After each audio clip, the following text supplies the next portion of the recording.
ഇപ്പോൾ യൂട്യൂബിൽ വൈറലായിക്കൊണ്ടിരിക്കുന്ന ഒരു മാനിഫെസ്റ്റേഷൻ മെത്തേഡാണല്ലോ 12-12 എന്ന് പറയുന്നത്.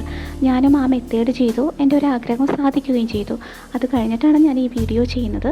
എനിക്ക് വളരെ ഉപകാരമായി തോന്നിയ ഒരു കാര്യം നിങ്ങളുമായി പങ്കുവെക്കുന്നു എന്ന് മാത്രം.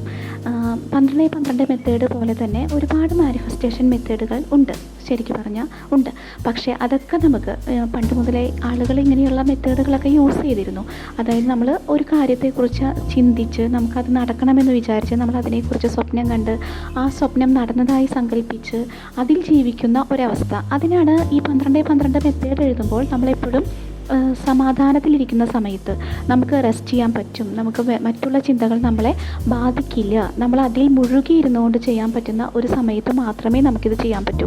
നമ്മൾ മറ്റുള്ള ഒരു സംഗതികളും നമ്മളെ അലോസരപ്പെടുത്താൻ പാടില്ല. അപ്പം നമ്മൾ എന്ത് ചെയ്യണമെന്ന് വെച്ചാൽ, നമ്മൾ ഫ്രീ ആയിട്ടിരിക്കുന്ന, നമ്മുടെ മനസ്സിനെ ഏകാഗ്രമാക്കി വയ്ക്കാൻ പറ്റുന്ന ഒരു സമയത്താണ് 12-12 നമ്മൾ ചൂണ്ടുവിരലിൽ എഴുതേണ്ടത്. 21 ദിവസമാണ് ശരിക്കും നമുക്ക് എഴുതേണ്ടത്.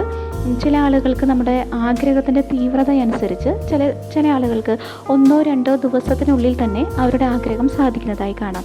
ചില ആളുകൾ 21 ദിവസം എഴുതേണ്ടി വരും. പക്ഷെ നമ്മുടെ ആഗ്രഹം എന്ന് പറയുന്നത് നമ്മളെ ഡിസ്റ്റർബ് ചെയ്യാത്ത, നമ്മളെ ശല്യപ്പെടുത്താത്ത ഒരു അറ്റ്മോസ്ഫിയറിലായിരിക്കണം നമ്മളെപ്പോഴും അതിനു വേണ്ടി പരിശ്രമിക്കേണ്ടത്.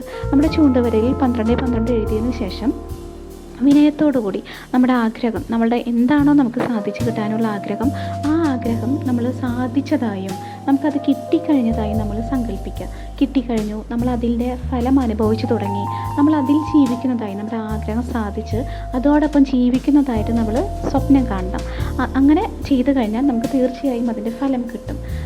ഇപ്പം നമ്മുടെ പ്രപഞ്ചത്തിനോടാണ് നമ്മൾ ഈ കാര്യം ആവശ്യപ്പെടുന്നത്. ഈ പ്രപഞ്ചം എന്നുള്ളൊരു വാക്ക് മാറ്റിയിട്ട് നമുക്കതിനെ നമ്മുടെ ഇഷ്ടപ്പെട്ട ദൈവത്തിനോട് എന്നാക്കാവുന്നതാണ്.